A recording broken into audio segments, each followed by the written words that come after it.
After Deiphobus had left the princess, she remained lost in thought, and she had to leave her father's side to go into her chambers. The daughter of the Duke of Macedonia was named Stephanie. She was a young lady whom the princess loved deeply, because they had been raised together from the time they were very small, and they were both the same age. When she saw that the princess had gone into her chamber, she left the table and followed her. When they were together, the princess told her everything Deiphobus had said to her, and about the great passion she felt from Trnt's love.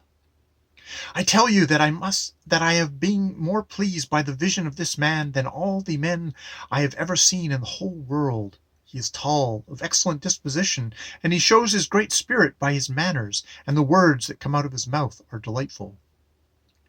I think he is more courteous and agreeable than anyone I have ever known. Who wouldn't love a man like that? And to think that he came here more out of love for me than for my father's sake! Truly, my heart is inclined to obey all his commands, and the signs indicate he will be my life and my salvation." Stephanie said, "My lady, from among those who are good, choose the best. Knowing his extraordinary feats of chivalry, there is no lady or maiden in the world who would not love him and obey his every wish." While they were engaged in this delightful conversation, the other maidens came in, along with the widow Repose, who was very concerned with Carmesina, since she had suckled her. She asked them what they were discussing, and the princess said, "We were talking about what that knight was saying, about the great celebrations and honors that were given in England to all the foreigners who were there." And they spent the night speaking of these and other things, so that the princess slept neither a little nor a great deal. The following day Trnt put on a cloak of gold braid, and in his hand he carried the gold captain's stick. All the rest of his countrymen dressed in brocades and silks, and they all went to the palace. When the emperor heard that his captain had come, he told them to let him enter. As he came in, the emperor was dressing, and the princess was combing her hair. Then she brought him water to wash his hands, as she did every day. The princess dressed in a skirt of gold thread.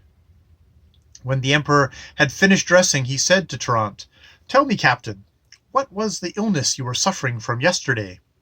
"Your Majesty, my affliction was brought on about entirely by the ardor for the sea, for the winds of the land are finer than those of the west." The princess replied before the emperor could speak, "Sire, that ardor does no harm to foreigners if they behave as they should. Instead, it brings them health and a long life." As she spoke those words, she looked steadily at Trnt, smiling at him, so that he could see that she had understood him. The emperor and the captain left the chamber together, talking as they went, and the princess took Deiphobus's hand, and holding him back, she said, "After what you told me yesterday, I have not slept all night long." "My lady, what can I tell you? We've had our share as well, but I am very happy that you understood Trnt." "How could you think," said the princess, "that Greek women are of less worth than the French? In this land all women understand your Latin, no matter how obscurely you speak."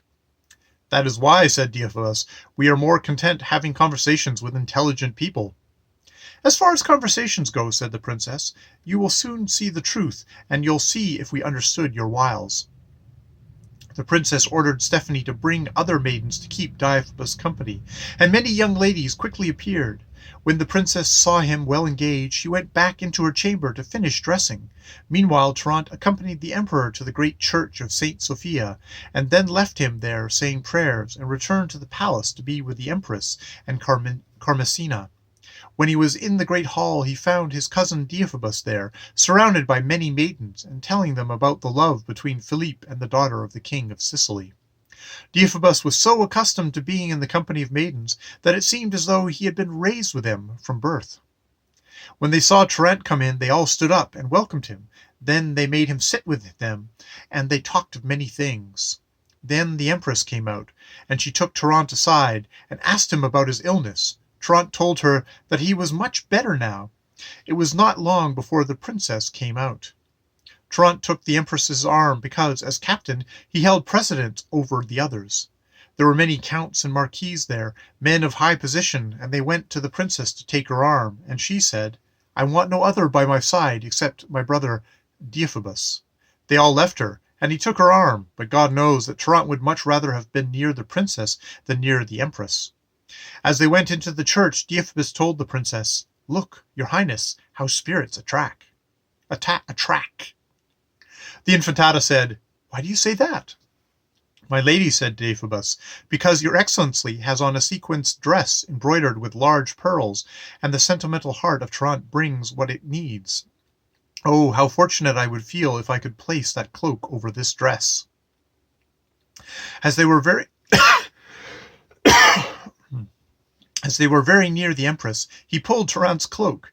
When he felt his cloak being tugged, he stopped, and Deiphobus placed the cloak over the princess's dress and said, "My lady, now the stone is in its place." "Oh, wretched me!" said the princess. "Have you gone mad, or have you lost your senses? Are you so shameless that you say these things in front of so many people?" "No, my lady," said Deiphobus. "No one hears or notices or sees anything, and I could say the Pater Noster backwards, and no one would understand me." "You must," said the princess, "have learned about honor in school, where they read that famous poet Ovid, who speaks of true love in all his books. If you knew what tree and fruits of love and honor are plucked from, if you knew the customs of this land, you would be a very fortunate man." As she was saying this, they reached the church. The empress went behind the curtain, but the princess did not want to go in, saying that it was very hot. The truth was that she did not go in so that she could observe Trnt at her pleasure. He went near the altar, where there were many dukes and counts, and they all gave him the honor of being first because of his station. He said mass on his knees, and when the princess saw him kneeling on the ground, she took one of the brocade pillows that had been placed there for her, and gave it to one of the maidens to give to Trnt. The emperor saw his daughter performing that courteous act, and he was very pleased. When Trnt saw the pillow that the maiden was giving to him to kneel on, he stood up, and then, with his cap in his hand, bowed deeply on one knee to the princess. Do not imagine that during the entire mass the princess could finish saying her hours as she looked at Trnt and all his men dressed in the French fashion. When Trnt had gazed at the striking beauty of the princess, he let his mind play over all the ladies and maidens he could remember seeing, and he thought to himself that he had never seen or hoped to see anyone as well endowed by nature as she, for in lineage, in beauty, in grace, in wealth, along with the infinite wisdom, she seemed more angelic than human. When mass was finished, they returned to the palace, and Trnt took his leave of the emperor and of the ladies, and went to his quarters with his men. As they reached their quarters, he went into his chamber and fell upon the bed, thinking of the princess's great beauty, and her beautiful features only served to make him feel worse, so that while he had felt one pain before, he now felt 100. Deiphobus went into the chamber, and when he saw him with such a sad face, he said, "My captain, you are the most extraordinary knight I have ever seen in my life. Anyone else would hold a great celebration for all the joy they had had when they saw their lady. And flattery and honor she paid you more than to all the great lords there. And then she presented the brocade pillow to you with such grace and love in everyone's presence. Here, when you should feel like the most fortunate man in the world, you seem to have lost all reason." When Trnt heard Deiphobus's comforting words, he said in a mournful voice, "The reason my heart is grieving is that I am in love, and I don't know if my love will be returned. This is what torments me most, and makes my heart colder than ice. I have no hope of gaining my desire, because fortune always opposes those who are in love." When Deiphobus saw how tormented Trnt was, he could not let him continue, and he said, "If you keep on behaving that way, infamy will follow you the rest of your life, and if this should reach the emperor's ears, God forbid, what would happen to you and the rest of us? He would say that you fell in love with his daughter the day you arrived in order to bring the shame to his entire realm, the crown and the empire. So, my captain, use your discretion, and don't let anyone else guess you're in love." Trnt listened to the wise words of Deiphobus, and he was very glad to have the advice of his good friend and relative. He thought for a moment, and then got out of the bed and went to the hall to join his men, who had been surprised at Trnt's discourteous behavior. After they had eaten, he begged Deiphobus to go to the palace and give the Infantata some very singular hours he had had from Paris, which had solid gold covers and were very delicately decorated. They also had an ingenious lock, so that when the key was removed, no one could see where it opened. Deiphobus wrapped the hours and gave them to a page to carry. When Deiphobus was in the palace, he found the emperor in the ladies' chamber, and following Trnt's instructions, he told him, "Your Majesty, your captain begs your permission to go see the Moorish camp within a few days, and he also sends your highness these hours. If you don't care for them, he says that they should be given to one of the Infantata's maidens."